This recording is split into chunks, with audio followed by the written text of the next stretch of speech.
Hi, Maya. There you go. Hi, Maya. Oh, there you go. Hi, Maya. Okay. All right. So we're just going to talk about this a little bit. Really, the coding we're going to do today is pretty cool, and it doesn't necessarily depend on understanding all of this, but it is an example of how systems can be set up, right? How objects related, relationships and stuff. So this is a UML diagram. And again, it's not Java specific. It can be used for anything, which I think they kind of told you about. But I do want to explain a little bit about what the arrows mean. So we're used to interfaces, right? So digital picture right here is an interface. And remember, that means that it has a bunch of classes or methods that are abstract methods, right? And what's an abstract method mean? It doesn't have a code in it. Right. It doesn't have code. It tells you the name of the method and the parameter, like what kind of it accepts, what the parameters need to be. But it just tells you. So like for digital picture being an interface, that's just telling you that if you're going to if you want to make a digital picture, this is what digital pictures have to have in them and have to be able to do. So it has to be able to get pictures in a 2D array, or get pixels in a 2D array, get pixels, I guess that means separately, and write. Basically the two-string, I guess, or write the file name, try to create the picture, okay? It's not important right now that we know what all that means, but, so that's an interface. So this dotted line with the open triangle just means that simple picture is implementing digital picture, okay? So they use realizes. In Java, it's really implements. So simple picture is implementing that digital picture. Okay, and then picture, this is actually inheritance. And that's the subject of our next chapter, so I'm not going to go into it a whole lot. But a picture, so this class, picture, is inheriting simple picture. So what that means, and the first line of picture is, extends, I think. We'll look at that. I think it's extensive.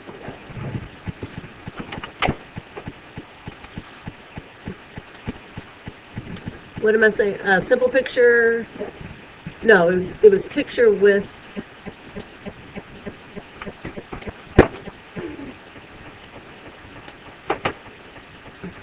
Yeah, extends simple picture. So, in order for picture to inherit the stuff from simple picture, they use the word extends. So, inheritance, and to say that contain extends. Okay? So we'll learn more about this, like I said, next chapter, but what this is saying is everything that's in simple, so simple picture has to have everything that digital picture has, right? Because it's using the interface. When simple picture when picture inherits from simple picture, it gets everything in simple picture, which by doing that also gets everything from digital picture. Okay? So picture now gets all the simple picture and digital picture, had in it. Okay? And the solid lines talk about associations and how do they say it? So the numbers, so this shows association, like a simple picture is associated with the pixel, pixels associated with a simple picture. The little numbers here say how many let's see, how did they say it? The numbers at the end give the number of objects associated with an object at the other end. So, for instance, a simple picture has pixels, right? So this relationship shows a has a relationship. So simple pictures have pixels, and even this line shows a has a because pictures have color, right? And then the numbers show you the possibility of how many it could have. So for instance, a simple picture could have one to many pixels, right? It has to have at least one, but it could have, millions, right? With megapixels. But a pixel itself will be associated with only one picture, okay? So like, even if it's like a pixel blue, every pixel only belongs to one picture. Like, pictures don't share pixels, right? Mm-hmm. So a simple picture can have one to many pixels. Every pixel is associated with only one picture, okay? Color's the same way. A pixel can have just one color, and by color, we're talking about RGB. Okay, so one color is made up, like we saw, is made up of different quantities of red, green, and blue, right? But every pixel can only be associated with one color. That is, again, a combination of other colors. And a color can be associated with 0 to many pixels. So there can be colors out there that aren't being used by any pixels, right? Or there are colors out there that are being used by a ton of pixels. Okay? And then inside of these boxes, it talks about normally, and this wasn't a great example, but normally the top tells you the data that's used, and then the bottom tells you the methods. Now, in this particular, on these examples, they really didn't give us any data, but it's a nice way, like if you were like designing, you know, a system, or even, I mean, maybe on the AP, I'll have to look into that, if they give you diagrams like this and expect you to, you know, it's a big clue as to what you have in it, right? So this doesn't talk about any data, but it tells you that in pixels, you can get red, get green, get blue. So, and again, we're going to use this here in a second. So if you're working with a picture or a simple picture, then, and it has pixels, so it also incorporates all the pixel stuff into it. If you need to find if you want to break down a pixel, you have these at your disposal. Get red, get green, get blue, set red, set green, set blue, get color, set color, and color distance, right? And then for every pixel, you can go, I guess, actually get red probably goes into this even further, and that's where it actually gets the red, gets the green, gets the blue. So calling this get red, I'm assuming probably somehow also calls that get red. Okay? So this is just kind of a way to try to explain, you know, all the relationships. Is there anything in coding that explains, like, how it knows which colors actually make up the picture? Or how it knows which colors to assign to make the picture look that way? You know what I'm saying? I'm assuming that technology... Or does it scan You mean like what does a camera do to actually set the picture? Or I mean, like set when the you color? are uploading a photo and it pulls up. Well, by the time you're uploading the photo, that photo is just a big 2D array of RGBs. Oh, okay. And that's what we're going to look at today. Actually, when you're uploading a picture, I'm telling I'm a really good artist, when you're uploading a picture, then you are uploading, like this little pixel is going to be brown. Like that's So we don't actually know how it gets to be brown? No, that would be part of the camera itself, I think. Like when and I'm just kind of guessing here, but when the camera actually takes the picture, it's the camera technology that's going to make your gray shirt some shade of gray. It assigns it. Yeah, and I don't know how it does that. What we're looking at today is when the picture's already been taken, and we can see that this pixel right here was RGB this, and it gave us brown, right? And then this is the split screen. And that this pixel right here might have been 0 red, you know, all green, and 0 blue. Okay, so we're going to take it up from here, but I don't know how the camera actually does it. So. Okay, so let's just look at the next. So you'll have all this, right? Okay, so go to the next.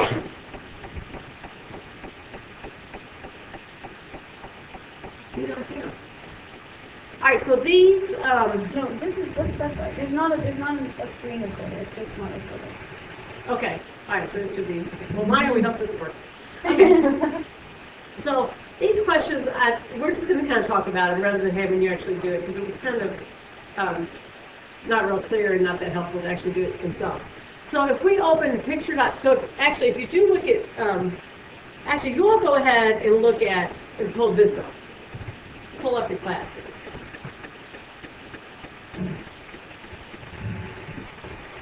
You all pull up your classes, and if you look at picture.java and look through the method get pixels 2D.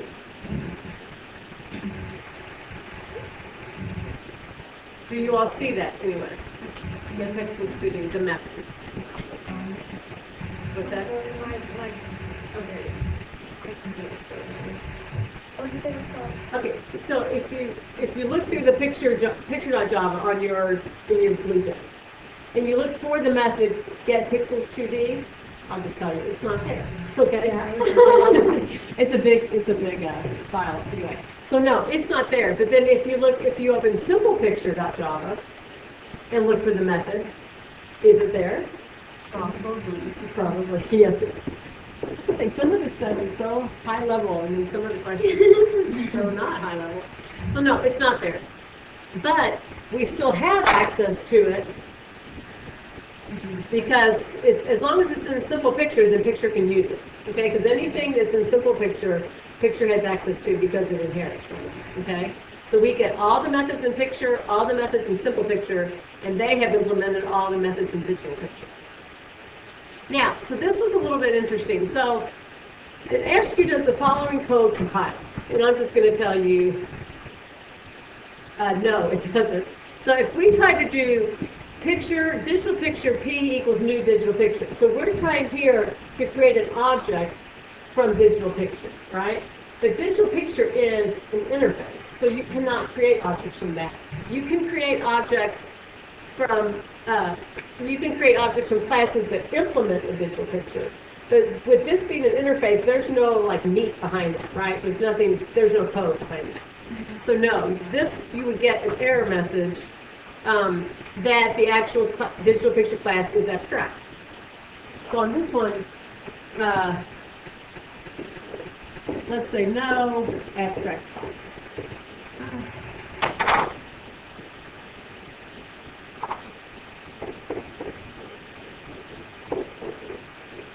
Okay? However, the rest of these you actually can. So, assuming that a no argument constructor existed in Simple Picture, would the following code compile?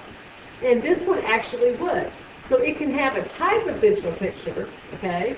Even though digital picture is abstract, this is saying I want to create a type of digital picture, but the actual object is going to be a simple picture. Okay? So this one's okay. Which we've never really looked at that before. We've never had these two be two different things, right? We've never had the type of object be different than the actual object that we instantiated. But you can do that. And actually the code... What's that?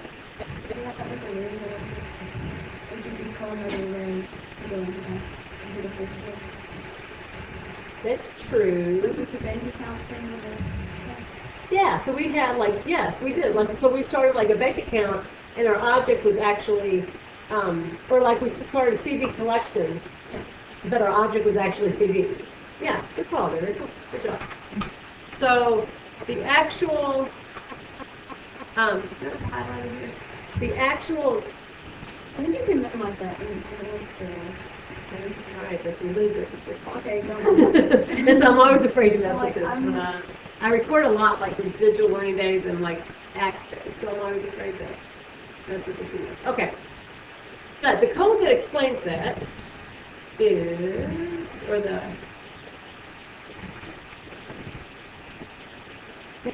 anyway. I will turn it. Just click the screen.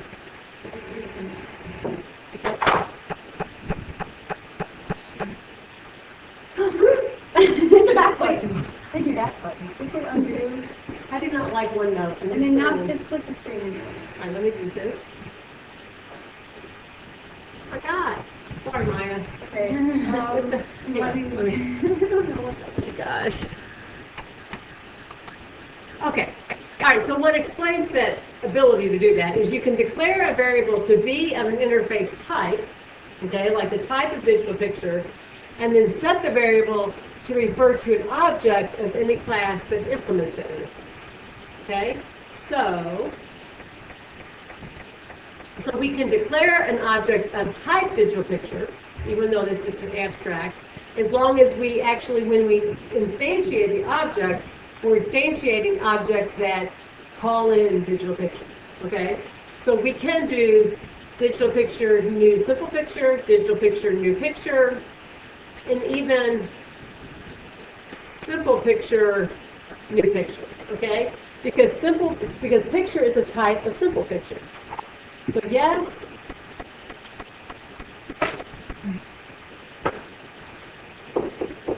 yes, yes, and yes. So it's almost like you can declare a type as long as you're going like more specific, okay? So you can declare like a more general type and you're going more specific.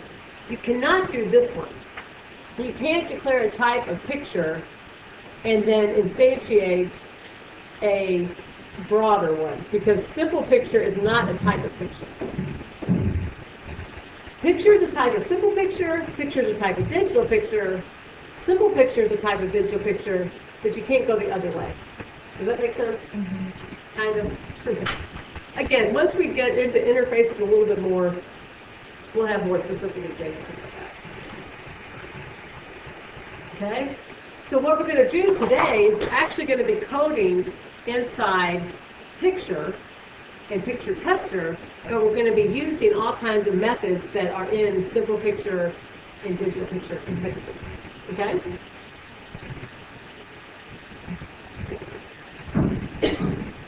So for example, this is our, let's see.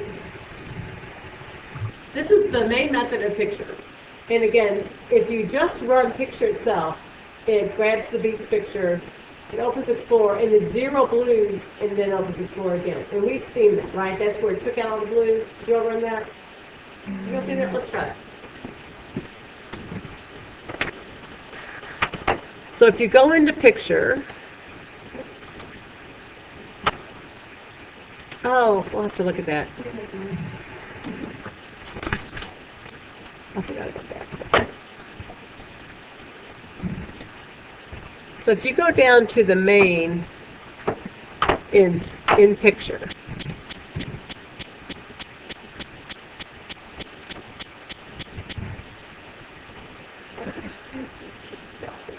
okay, so what this is doing, mine looks a little bit different because I've been messing with it a little bit.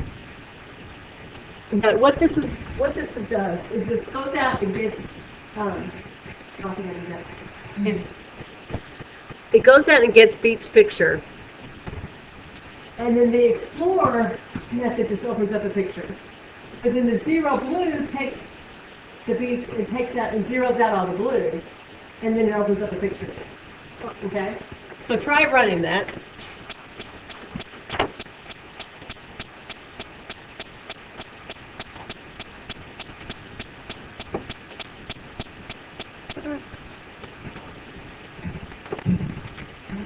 Did that work?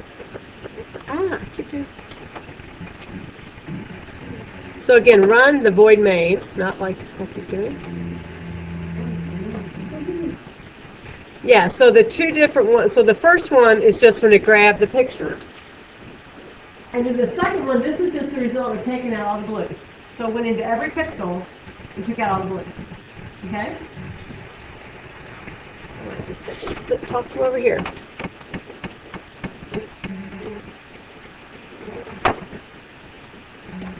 Okay, now we're going to kind of skip out of this. Come back.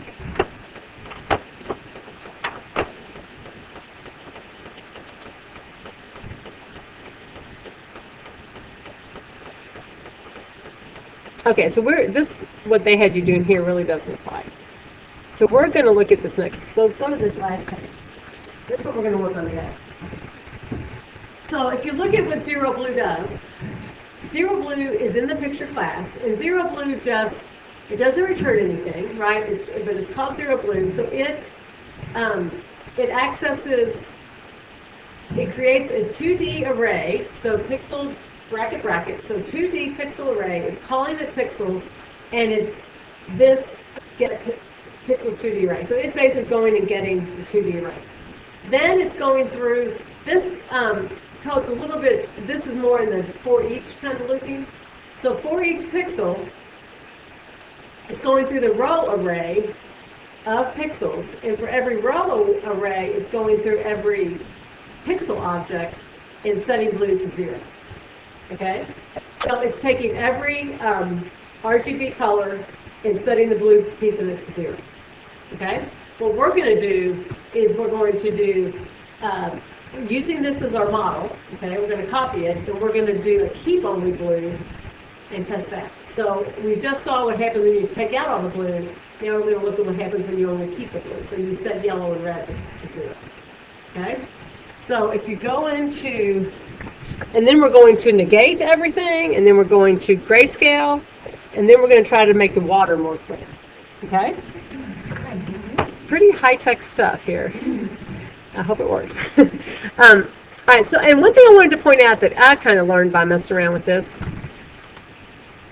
that kind of is helping clarify some things for me. So if you look at picture, you know how we always talk about a static void main is where all the processing starts? Well, we've never run into this before, but I wanted to, so this picture class has a static void main. So if you run picture class, it would come to this line like it just did and start there and do it down. But we're actually going to be running picture texture to use picture classes, and so in that way, the main in picture will never be run. Does that make sense? I've often thought about why some classes have a main and some don't, and what, you know. So this is a way you can have a main in any class, but it will only be run if you're actually executing that class. If you're calling that class from other objects, that main won't run. Does that make sense? Does that help out?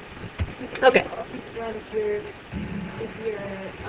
like using that class, if you're just calling the class and Right. So if you actually hit like run like void main for picture, it starts there and runs. But if you're calling methods from picture class from other programs, it won't run.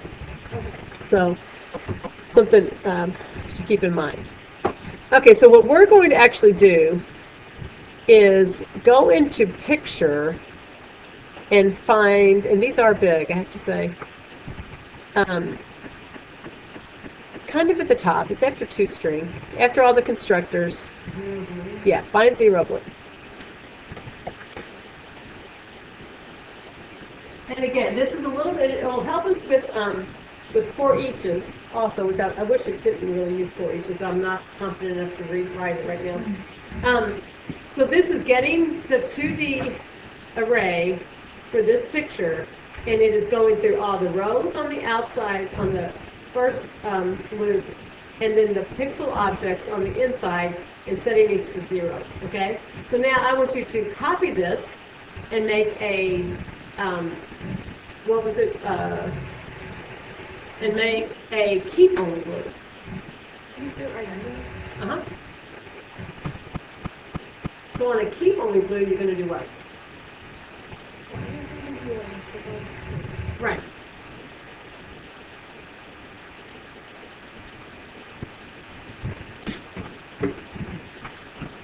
Okay, so we're going to do keep only blue, negate, grayscale, and water. So after you've coded it, now to test it, you have to go into picture tester.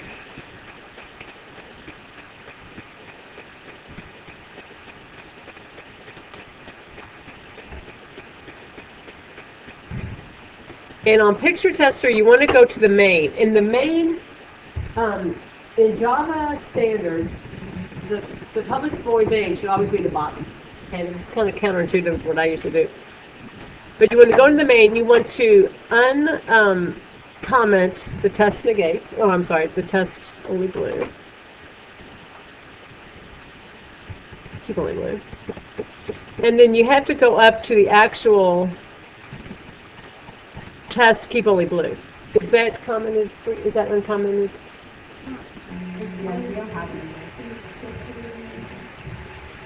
Oh, you don't have test keep only blue?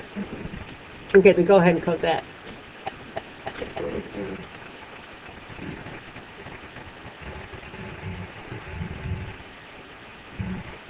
Oh yeah, you have to create the method to test this in picture test.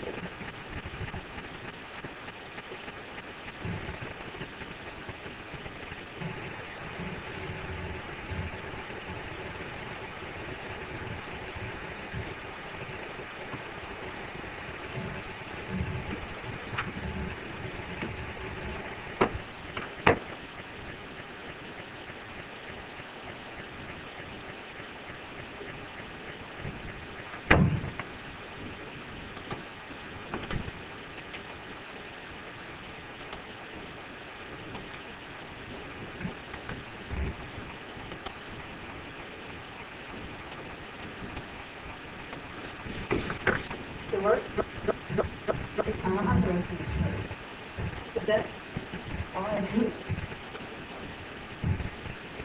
Okay, so just take this and copy down there, only instead of zero blue, you're gonna do keep over blue.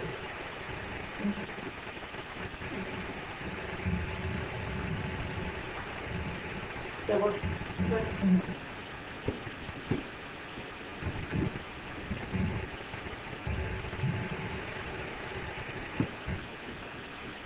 Yeah, so all of these tests, you're just pulling up a picture, and you can play around with different pictures, you know, as we've said, but I'm just keeping the beach right now. So the Explorer just opens up a window, you know, opens up the picture itself. Keep Only Blue actually runs your Keep Only Blue, and then it opens up the picture back.